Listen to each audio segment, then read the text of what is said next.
Alhamdulillah wa salatu wa salam ala Sayyidina Muhammad wa ala alihi wa sahbihi ajma'een.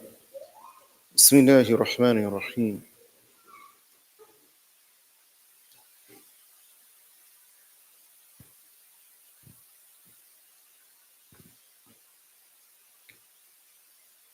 From the people of ilm,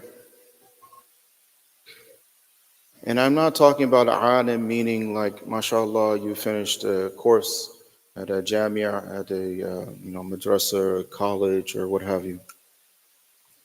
I'm talking about the people of ilm in which Imam Ghazali rahimahullah, which he refers to. So his understanding of knowledge he presents is that first you are going to learn the parameters of hikmah. And that is your beginning stage. Okay? That's kind of like you graduate, they put it in your imamah around your head, and in today's time, everybody starts calling you Maulana, Shaykh, and like Alim, and all these like honorifics and everything, subhanAllah. But he says that no, that's not it. He says an Alim is going to be the one who is going to proceed after that. And there are so many different types of knowledge, subhanAllah. There's so many different types of knowledge, ways that Allah subhanahu wa ta'ala conveys knowledge and information to us. It is through this process that culminates in what we call ma'rifah, experiential knowledge. So these people of ilm, this type of ilm, ma'rifah, arifin, the people who know Allah. Why? Because they spend their days, their weeks, their months, their minutes, their hours interacting with Allah in this dunya. These people, historically, throughout the centuries, have made something very clear. You are not going to be able to see and understand your nafs until you detach from this dunya. And you are not going to be able to see the reality of your heart until you become detached from your nafs. And you are not going to be able to see the secret that underlies all of it until you even become detached from your heart.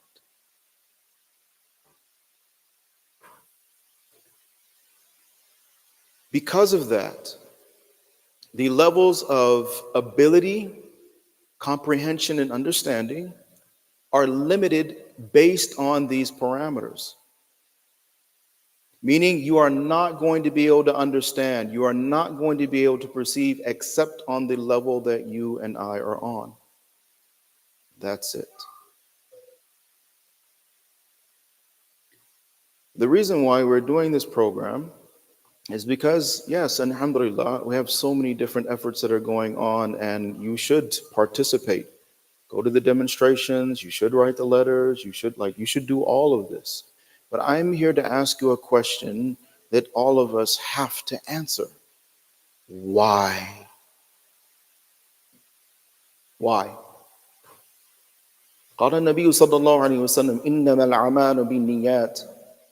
Actions are based on the motivation. What is the motivation? Do you see? It says because Muslims are being killed in Palestine. Okay. And how long has that been happening? It's just now at this level of severity has increased to the proportions of atrocities. But let me ask you this. Before it was 16,000, when it was 16, was that okay? So we put these numbers out there, right? As if the number is an indication of like, well, this is how concerned we should be. But I'm not okay with 16 or 6 for that matter, or 1. I'm not okay if it happens in Palestine, if it happens somewhere in Africa, or somewhere in Asia. Every Muslim that is suffering hurts because we're all in one body. That's how it's supposed to be. So think about it. Probably all of us in here at some point we've stubbed our toe.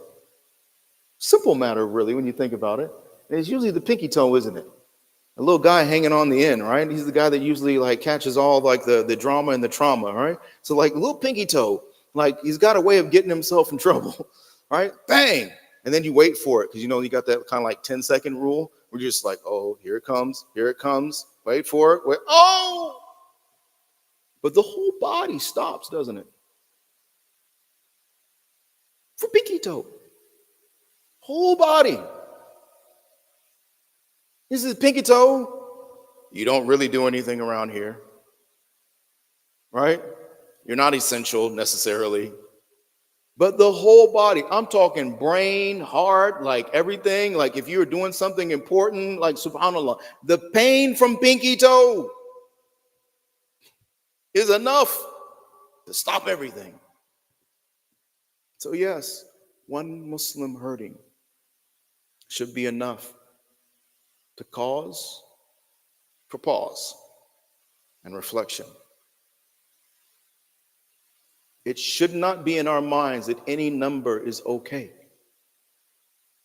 6, 16, 16,000, and climbing. That 16,000, that's just there.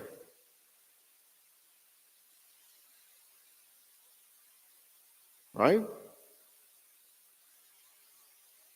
Now, why do we go and participate in these things? Because just like on a battlefield, do you know you can die fighting with Muslims on a battlefield and not be shaheed? It actually happened. Nabi alayhi salatu wasalam, see, he could say when somebody was shaheed. Do you know why? Because of wahi. Now, a sahabi, after a particular battle, he makes a statement about so-and-so, and fulan, like fulan is shaheed. Nabi alayhi salatu wasalam stopped him and told him, you can't say that. You don't know his intention. Had another situation where the one of the Sahaba, he had the upper hand, right? And the person recited kalima la ilaha illallah, and he killed him anyway. Nabi sallallahu alaihi wasallam became so angry that his face became ahmar, became red. The vein in his forehead now is sticking out, and he's angry and he says, do you know what's in his heart? We don't know. Some people, they may be on that battlefield because they want to be seen, because of riyah, ostentation. They want to be called brave. They want to be called courageous, meaning they're there because of their ego. Some people are there because they're paid to be there. Yes. There are old people that what they would do is I can't go fight anymore. So what they would do is they would equip, like basically a mercenary, right? Says, I want you to go fight on my behalf. I can't do it anymore.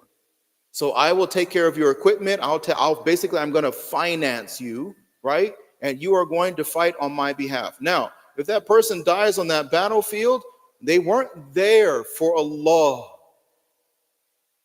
They were there for the paycheck. The reward, the jaza, the ajr is with who? The financier, the backer, the patron. So why is a very important question. Because if we engage in these activities and we don't have a clear heart set and mindset as far as why we are doing these things, then it can actually potentially have the opposite effect. We basically leave ourselves exposed because we're doing our own thing. Are we interacting with the kuffar and the mushrikeen? Are we interacting with Allah subhanahu wa ta'ala? Right?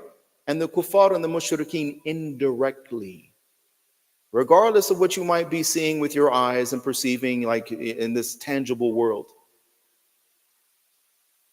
Which one are you interacting with? Creator or creation? Why are you doing it? Because of the creator or creation? This is an imperative that should be at the very forefront of our minds. But only people of understanding are going to be able to perceive this.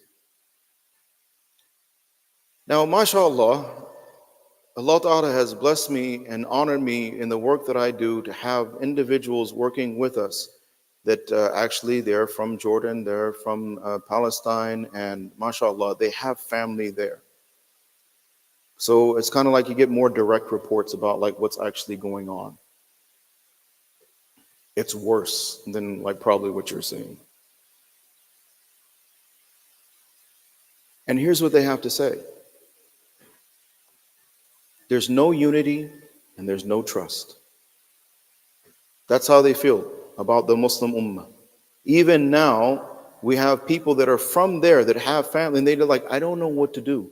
Because honestly, we don't even trust organizations because, like, you give them money, is it actually even going to make it there? And then what is this organization? Who's running it? Who's doing what? Like you see what I'm saying? So even like, and do we even trust each other in our day-to-day business dealings? How do we feel about doing business with Muslims? Exactly. We don't want to. Think about that. They are upset. They're upset at us because it's like you guys are living in America. You have all of this wealth. There's so many of you. And you're sending us sentiment. And you're just going to talk to politicians. It's like literally, I was blown away. It says that one of the family members, this is like here, it was a sister. She says, my kids are starving. He said, did you know that the Jews actually, like even before this, they would only allow a certain caloric value amount to actually enter there in the first place? Meaning, like they were counting, literally counting the calories that would enter in. Meaning, how many people are there? What is the bare minimum of calories that they need on a day-to-day basis? And that's all that they would let in. It says now only people with money can buy food. I was blown away. I said, subhanAllah, buy food? Like they're still engaging in like commerce and everything. He says, yeah, of course. And the people with money, they're the ones who are eating. And the people who don't have money, the poor, they're the ones who are starving. And she's saying, my kids are starving.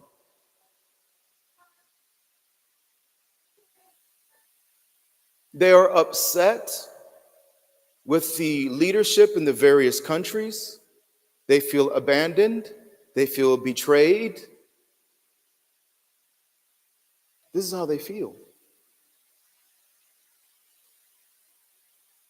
So the idea that we can do something here and have any degree of like ma'adallah, self-righteousness, considering our state here, let's put Palestine on pause for a second and let's just deal with us here. Do we trust Muslims? Do you like engaging in business deals with Muslims? Do you know how many like different projects and initiatives and everything I have been requested to do? I've got so many like things written up and everything and like have tried and here's the catch. The Muslim community won't even fund its own benefit. Meaning essential infrastructure, pillars of infrastructure in our own communities are absent for a reason. Part of it is leadership and part of it is financing. And then does the Muslim community, is it even capable of recognizing qualified leadership? Because here's the thing, gentlemen. Purity is what is necessary to see purity. People ask, especially new Muslims, and they're like, who should be my teacher? Like, who should I trust? I say, subhanAllah. Yeah, that is an excellent question because it is a very dangerous road. It's landmines. It's very easy because like what's usually popular is usually not the best thing. So I tell them, first and foremost, we have to work on making sure that the heart is clean because that is and then you have to make dua to Allah subhanahu wa ta'ala because ultimately He is the one who is going to guide you to the people that you need to learn from. But you need to have a clean heart. Try to the best of your ability to make sure your heart is clean. Try to keep it clean. Engage in dhikr, istighfar, right? Again, make dua to Allah subhanahu wa ta'ala. But you're going to need that clean heart. You're going to need a certain degree of purity to recognize those people of purity. If you are not engaged in that effort of tazkiyah, you're not going to see the people of tazkiyah. And those are the leaders. Those are the arifin. Those are the people that are true ulama. Those are the people that we need not only to help us to understand how to engage in these external acts, which are necessary, the demonstrations and writing congressmen and all of that, they handle that too. But more importantly, the internal act, and that is the why. And to what degree am I to blame? Because this understanding of the same way, pinky toe, what if we're the pinky toe?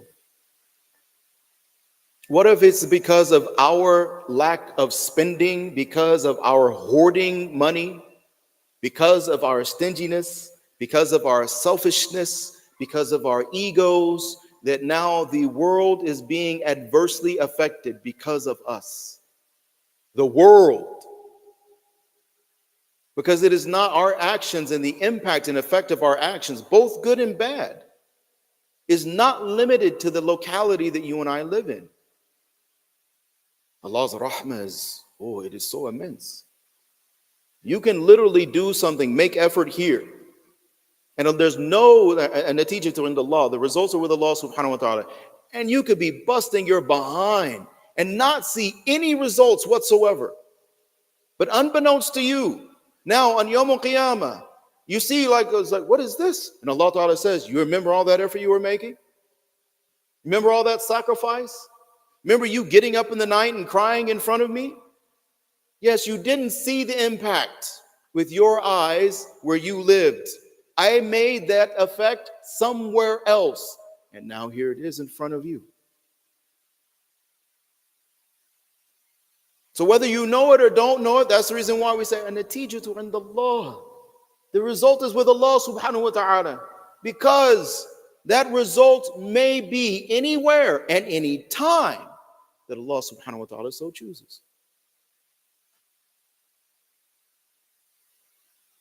Because this entire situation is in the control of Allah. Jews, Christians, Muslims, it doesn't matter.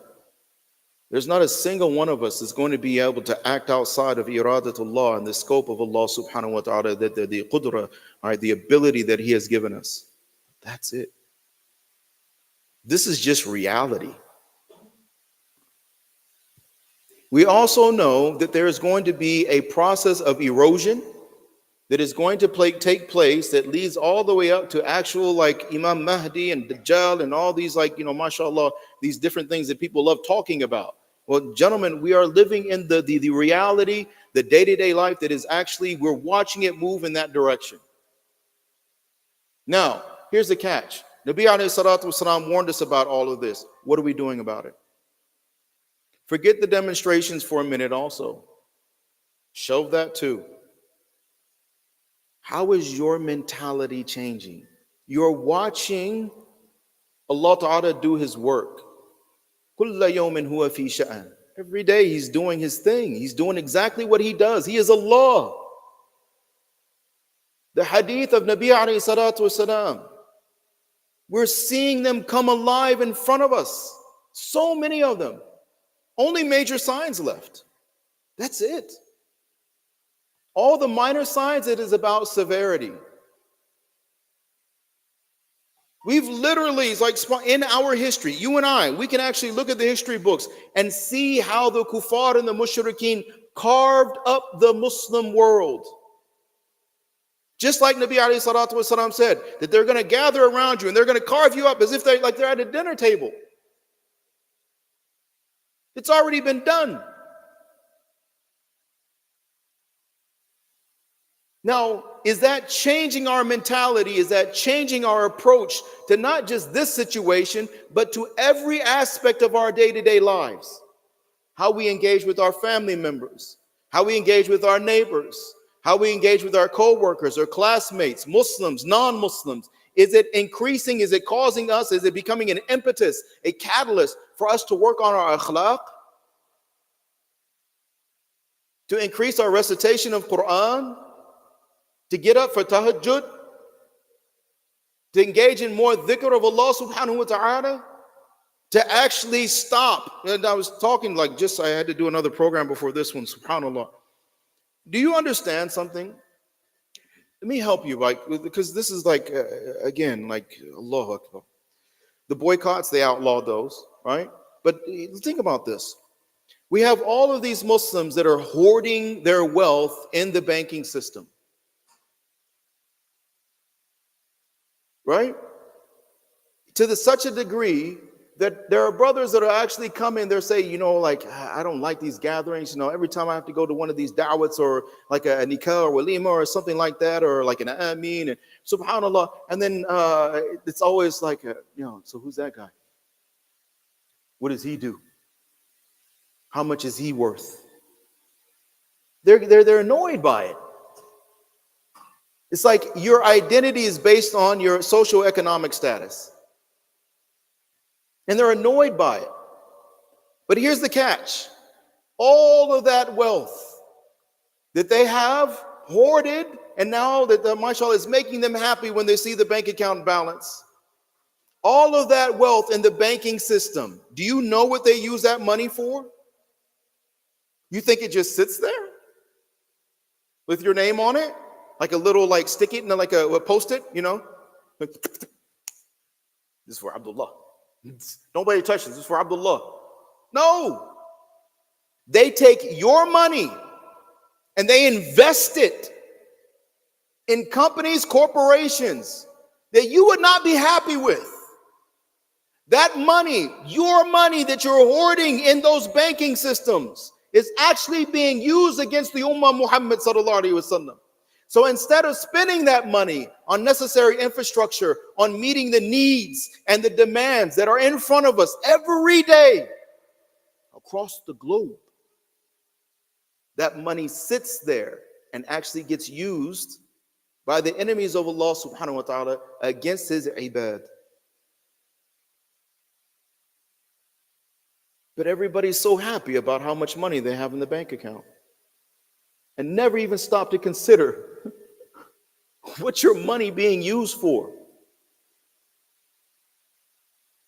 But do we have our own, mashallah, banking system? Or do we even have an economic system within the Muslim community? Or is the concept even exist of a unified collective, right? Collective, that's the whole point of unified. Economic approach to our community to benefit the members of our community. No. Now we have an enormous amount of self-aggrandizement, egos, ideas, and people who want to talk, and very few who will do. I even personally, like I was saying, all these initial stuff that's written up in this, just waiting for funding. This one waiting for funding. This one waiting for funding. And subhanallah, and alhamdulillah, by the fadl of Allah, I'm doing the work. I'm not getting paid. And what's the only thing stopping these things from moving forward? The Muslim community. You have to fund your community. People like myself and better than myself are willing to do the work.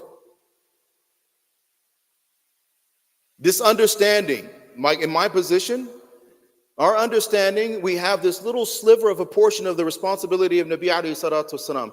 That's the thing that is on our necks. That's the thing that is on our heads. Ala ra'asi.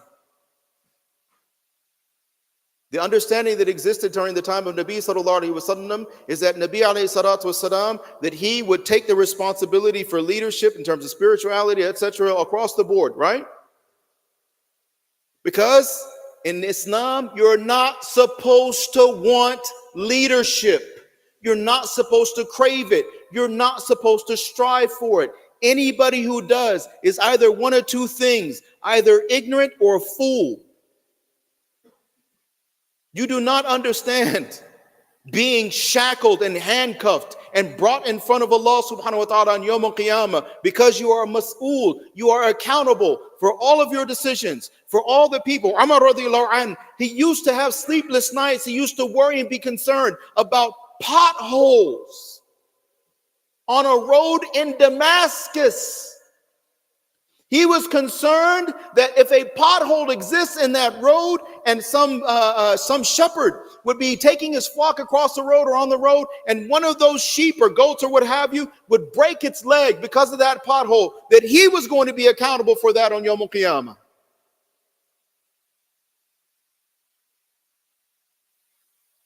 So leadership is not like some grand, like again, with all the honorifics and like, I am the president and I am this and I am that and I'm an alim and I am sheikh and I am... No, you are mas'ul. You are accountable. Sayyidul qawmi fi safari. Khadimuhum. The leader of the people when they're traveling, and we're supposed to be, what? Travelers in this dunya, isn't it? Khadimuhum. He does the khidmah of the people. He's their servant.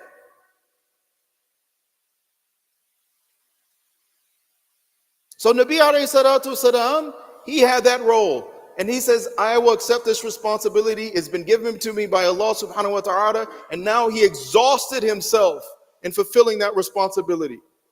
And nobody ever did it to the degree he did. Alayhi salatu salam. And nobody will ever do it to the degree he did.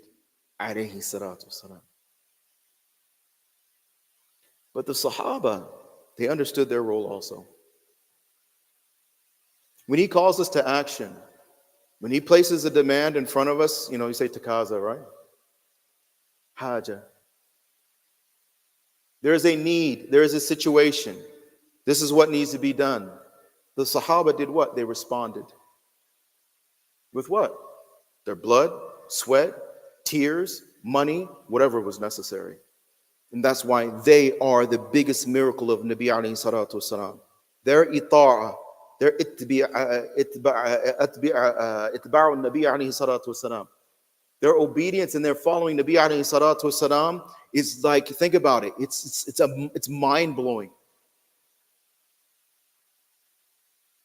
That understanding has existed for centuries.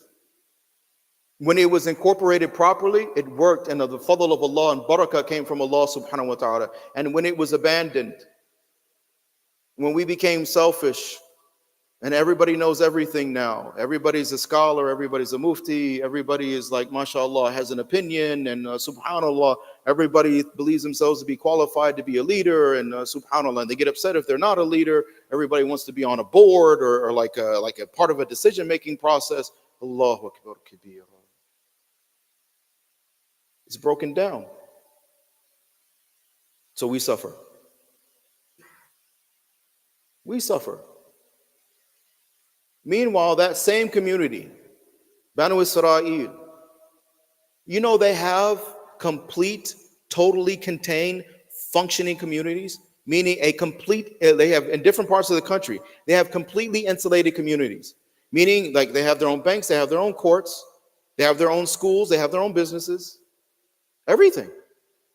They have their own security. They actually have a command post here in Chicago. It looks like something like out of like some movie or something, or like some FBI thing or whatever, right? They have 4 major security firms functioning in the Chicagoland area alone. We have none. Our schools, masajid, etc. Our idea, again, mashallah, we take some brother, may Allah subhanahu wa ta'ala bless him and protect him. Some poor brother, usually he's an elder, right? Put a vest that says security on him. Maybe give him a whistle. Poor guy is out there like, who are you? You security? What? Your chest said security. Oh yeah, that. Yep, that's me. Allah Akbar. It's bigger than just one single aspect of our external situation. We need to address it holistically, or otherwise, and it's already happening. We have people that go to these things, these demonstrations and everything. And again, because like somebody's in it, inevitably is going to say it. You should go, participate. It's not about that. But we have people that are going and they feel, again, that whole, it feeds their egos. It feeds their degrees of self-righteousness.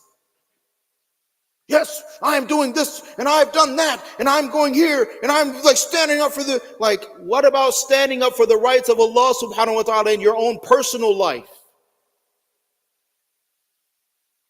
What about correcting those aspects of our personal lives that bring about the anger of Allah subhanahu wa ta'ala and actually stand in the way of the fadl of Allah? That actually remove our overall efficacy and ability to have an impact on the rest of the world with these types of situations.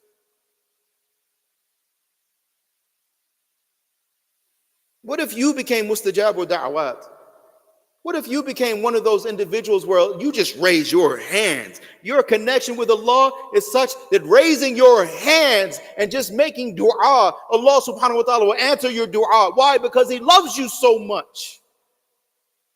Because you are loyal, you are obedient, you are tried and true, you have proven in the face of all of this dunya, in the face of your desires, in the face of your ego, in the face of what everybody wants from you in terms of creation, and you stood true. And now Allah answers your dua, and you're one person.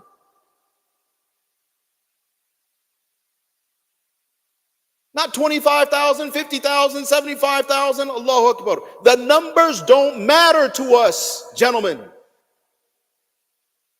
It's not about quantity, it's about quality. This is a fundamental theme in our deen, in the seerah of Nabi alayhi salatu wasalam. This is about Sunnah. It's not about quantity, it's about quality. And when mashayikh are saying, when shuyukh are saying that what is happening is that they think that they're holding on to their money, but what's actually happening is Allah's not accepting it. Allah doesn't want it from them. He's not taking it. That's the reason why He's not putting this thing in their hearts. Tawfiq comes from Allah. So when Allah is looking at the hearts and Allah is looking at the attachment to the bank accounts and the wealth and the possessions, subhanallah, and He's looking and said, this one is not worthy. You keep it. You love it so much, you keep it. You think you earned it. You think it came from your effort. You think this is about you. Not Allah. So you keep it. Their money is not being accepted.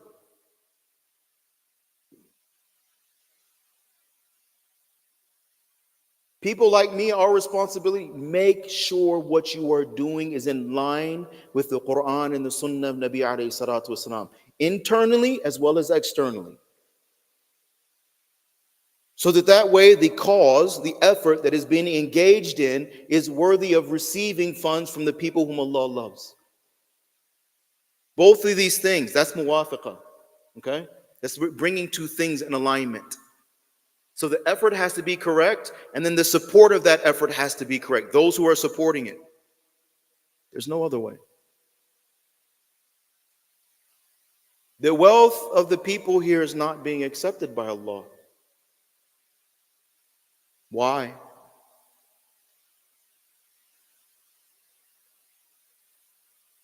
It's a bigger question, isn't it?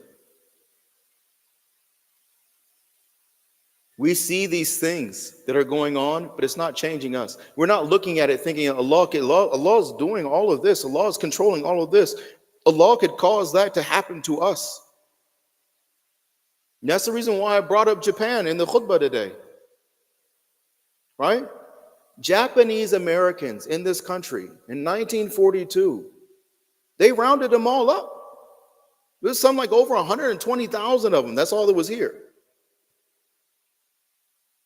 They lost their property, their wealth, everything, and they put them in camps, concentration camps. That happened here, not some other part of the world. So are we thinking that well, it's on the other side of the world, I feel bad about it? Like, yes, like we're Muslims, we have to feel bad, and like we have to, like, absolutely, yeah, mashallah. But you think it can't happen to you? You think we're immune to Allah, what Allah wants here? You think Allah cannot change our situation and all that wealth and everything that everybody's hoarding? All the things that Allah, that they use as excuses why they don't do what they're supposed to do, that Allah Ta'ala takes away the wealth, the wife, the kids, the house, the cars, the job, all of it. Do you believe that's not possible for Allah? What is there that is impossible for Allah? We watch our Muslim, think about the types of warnings we're getting. COVID. Global pandemic. It's the whole point of pandemic, as opposed to an epidemic. And then we got through it. How many of us changed? Before COVID, lifestyle, my thinking, everything was like this. My amal in front of Allah subhanahu wa ta'ala, they were like this. But that COVID was a wake-up call for me. And after COVID, I'm a different person than before COVID. My family is different than before COVID. We took the lesson from COVID and we took it as an opportunity to grow. Allah Ta'ala could have caused this thing to be more than what it was. But He didn't, by His rahmah, by His fadl. And now we are taking full advantage of basically a second opportunity. Because many of us, whether we were we feared for ourselves, or maybe children, maybe a family member who has a weak immune system. Some of us, we lost relatives. We lost friends, neighbors, co-workers. It was a real thing that was happening to all of us. And now look at the world today. It's like nobody learned a lesson. Still doing the same stuff the same way as before COVID.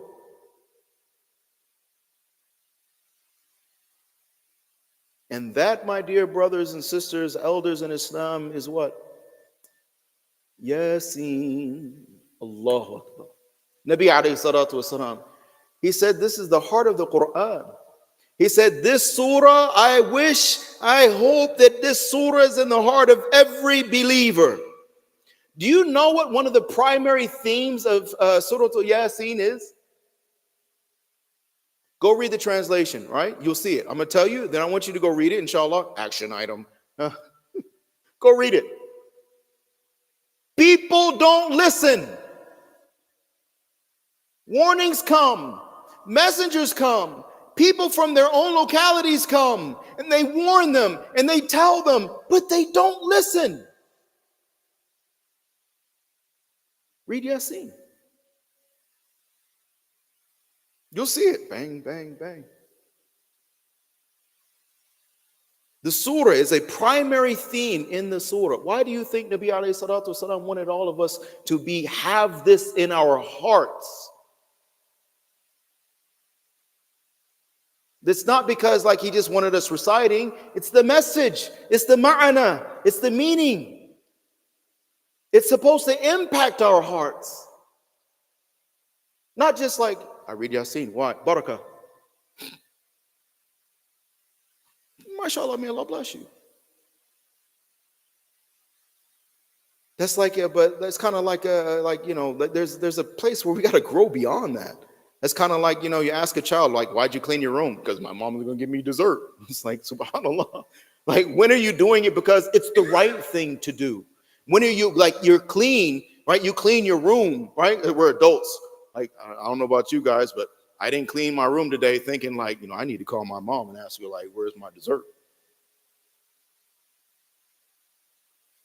I'm clean today as an adult because I'm a father, because I'm a husband, because at-tuhuru shatrul iman. because cleanliness is a branch of our iman, because I know that this is protection from khubathi wal khaba'ith, because I know that the malaika do not like impure, dirty, nasty things, people, and places.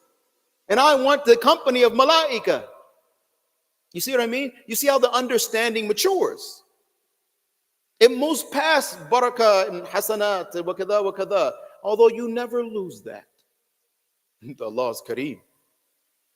Even though you grow up, you mature in your deen, Allah still gives all the rewards from the previous levels and stages. It's amazing. It's beautiful. So I'm done for tonight. I'm at a point, I'm literally, guys, I'm like, other places I do programs, but you guys, mashallah, may Allah bless you. I'm getting to the point I don't want to talk anymore. I just want to find like where the people that are willing to make the sacrifices, make the effort, right? They're willing to like walk in the footsteps of Nabi sallallahu alaihi wasallam. And I just want to go lock arms with those people and say like, I'm with you. Come on, let's go. Because it's always been the minority. It's always been amongst the larger masses. It's always been that small group that actually does what it's supposed to do, the way it's supposed to be done, that Allah subhanahu wa ta'ala brings change. And I just want to find those people, stay with those people, and hopefully Allah ta'ala will accept me to be with those people.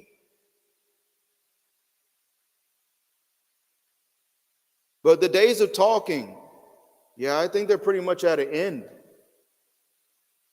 We've heard these things so many different times in so many different ways, and they're all in the Quran. It's there in hadith or tafasir that are going on. Subhanallah, like the necessary reminders, adhkar are there.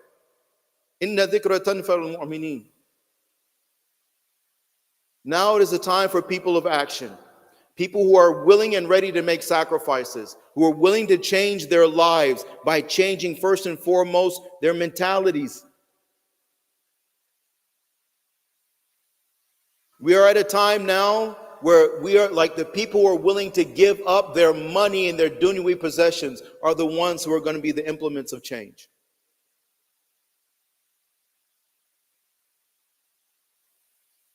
The ones who stop making excuses. The ones who stop engaging in the process of self-justification.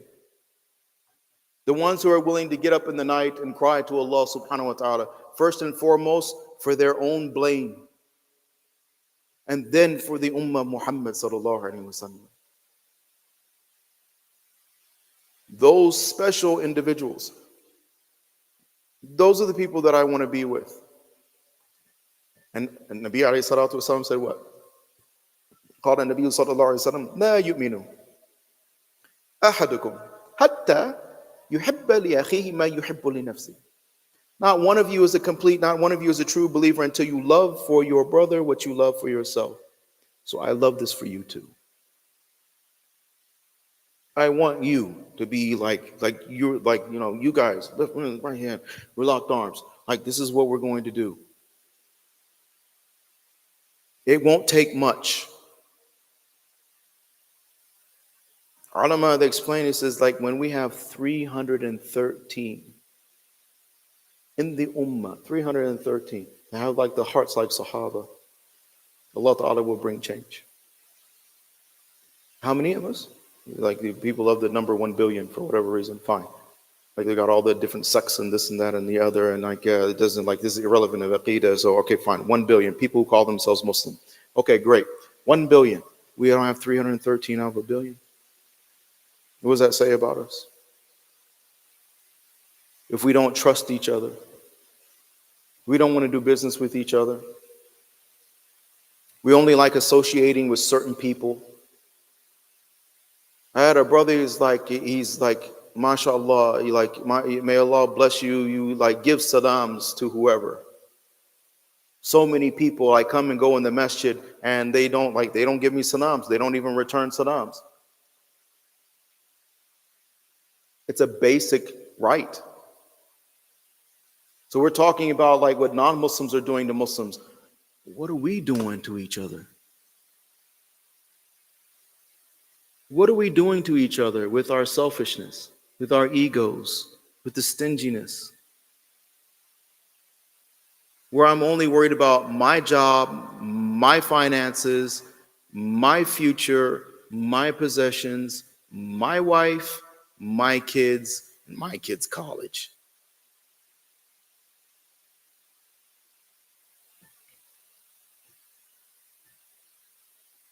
We're hurting. We should feel the pain.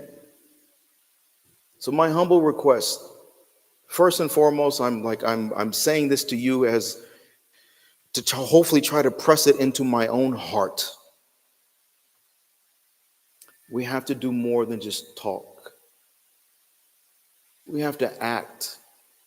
We have to act in the footsteps of Nabi alayhi salatu wasalam. We have to do more than just demonstrate. We need to get up in the night and actually cry in front of Allah. We need to implement certain changes in our lives and our lifestyles, our way of thinking. So that way, when we go do these types of external actions, right? Allah subhanahu wa ta'ala will bring about the effect that is desired. We want to save Muslims, save the lives of Muslims. We don't like that anybody, Muslim or non-Muslim, should be oppressed, should have to suffer this type of thing. That's part of the beauty of Islam, is it's meant to come and remove this type of injustice from the world altogether. That's the reason why, if you look at our history, as far as what happened in that same region, in that same land, you go and read and find out what happened when the Crusaders came. It's horrific. And if you think they discriminated, they didn't. There were so many people that became Muslim just because as the armies, right, were moving through lands, they were raping, pillaging, it was horrific, killing people. This is what they were doing. And then when they took Jerusalem, what was it? This is the description, that the streets flowed with blood up to the shins. It's coloring the shins of the horses, of the animals. When Salahuddin Ayyubi, rahimahullah, when he takes Jerusalem back, what is the thing about it? No synagogues were destroyed. No churches were destroyed. The people, Muslim and non-Muslim, were happy to have Muslims back in control. Because with Muslims, they're going to give justice. Why? Because they are afraid of Allah subhanahu wa ta'ala.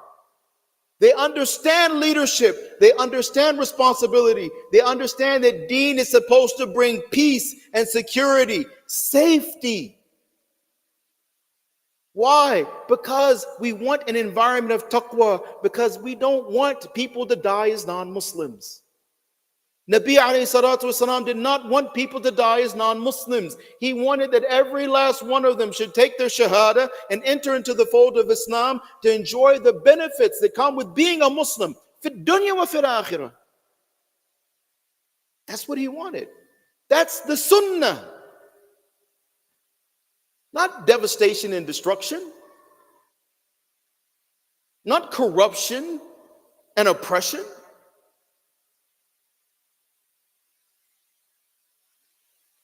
This is what he wanted. Which means this is what we're supposed to want. But what portion of our lives, what portion of our activities, our daily activities, what portion of our mentality is actually geared in this direction? And that's the problem that you and I together that we have to solve. And what's the solution? Deen al-Islam.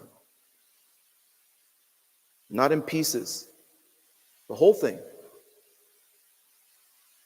The whole thing. It's possible, but it needs a commitment, an internal commitment. Make it. And then make the effort to change. Most of you, mashallah, like I know most of these faces. May Allah bless you guys. Most of you, I know, like you guys already know what to do. Do it. Me too. Do it. And do it together.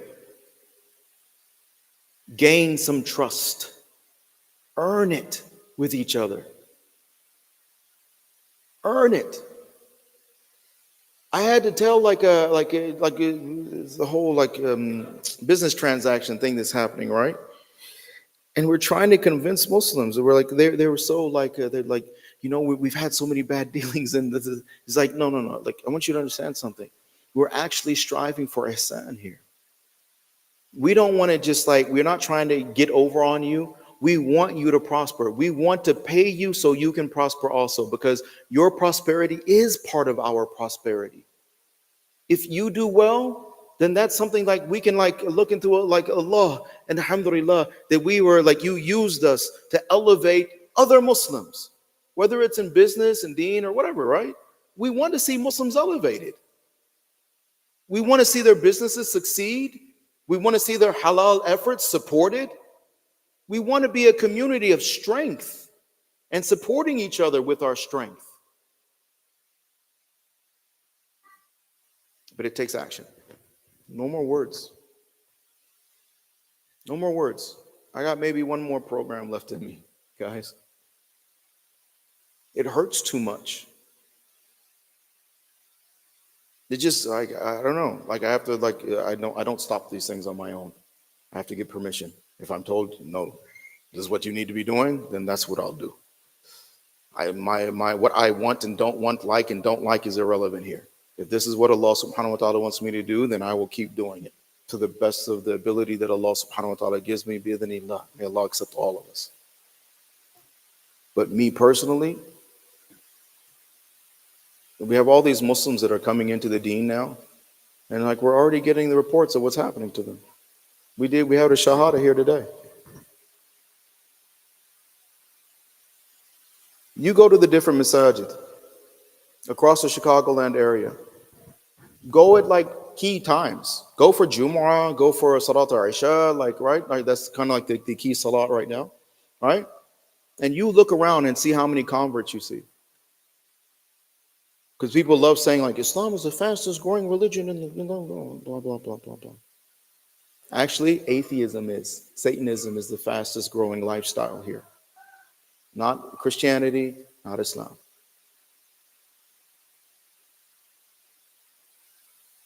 Right? If'al ma shi'ta. Do what you want. And let that be the whole of the law. Your own thinking, your own planning, your own everything. Do what you want and let that be the whole of the law. That's Satanism. I'm doing my own thing. People don't understand me. They don't know what I'm going through. As if the universal deen for the literal the billions and millions of people that came before us, where it was sufficient for them. But now all of a sudden we have individuals that believe that subhanallah, that I am more special than the deen of Muhammad sallallahu alaihi wasallam, that it can't fix me, it doesn't solve my problems, it doesn't understand me, right? So this is what think about as a new Muslim, think about coming into an environment and it's based on ethnicity, right? It's based on family. It's based on your social status, meaning where did you go to school? What do you do for a living? It's based on your financial status. How much money do you have?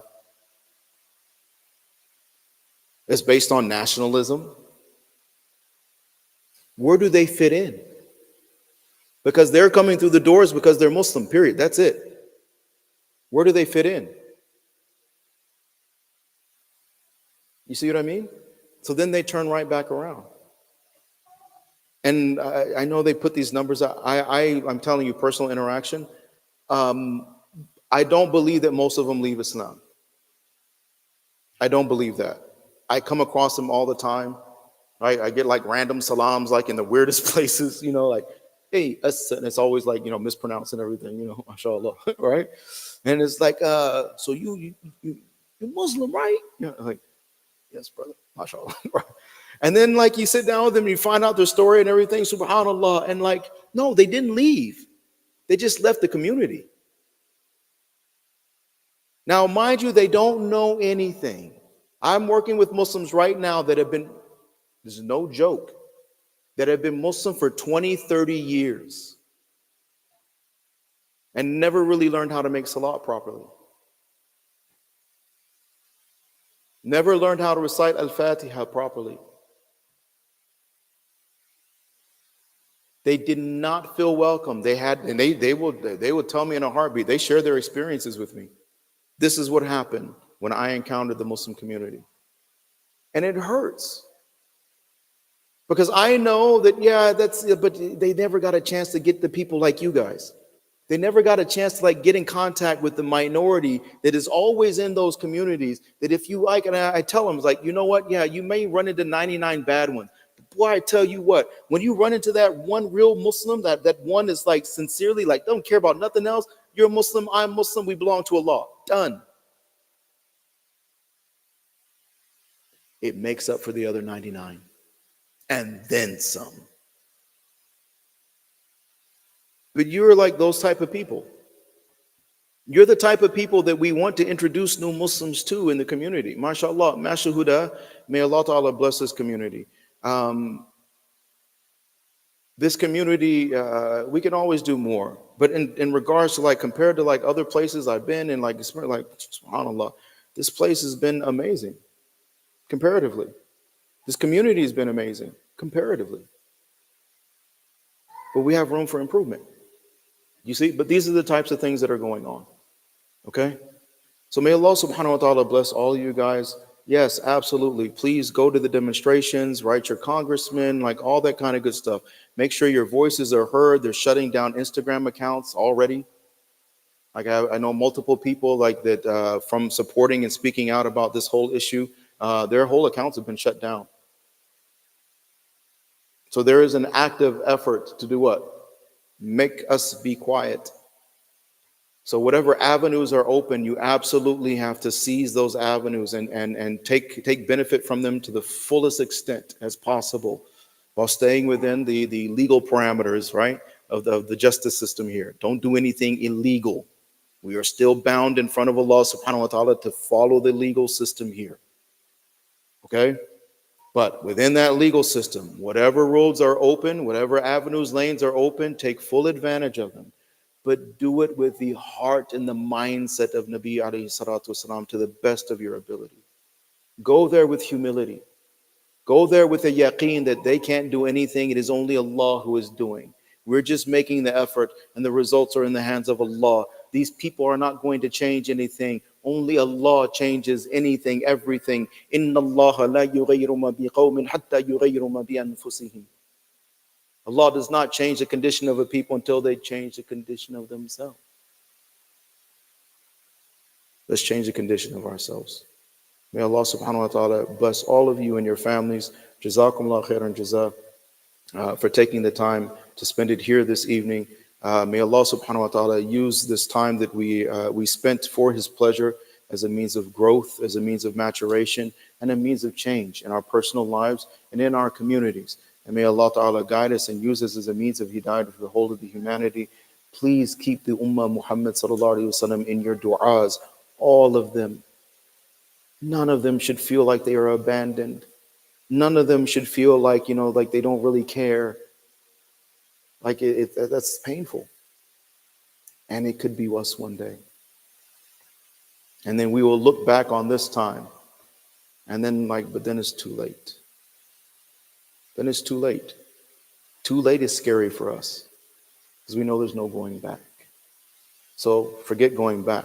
Let's focus on moving forward, inshallah. Barakallahu feekum, jazakumullah khairan jaza, wa akhiru da'wana an alhamdulillahi rabbil alamin. Assalamu alaikum. Our brothers have a couple of questions for he wanted to, for the polls, inshallah, and then he will also provide the results afterwards. We have some refreshments in the back, inshallah. Please, we usually have an abundance, so please take the benefit from everything that the brothers are providing, and also make dua for the masjid and the brothers doing the khidmah, and those who also paid for this stuff as well. MashaAllah, sacrifice. Jazakallah khairan jazak.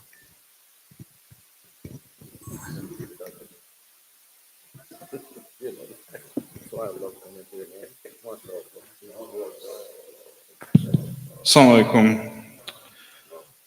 So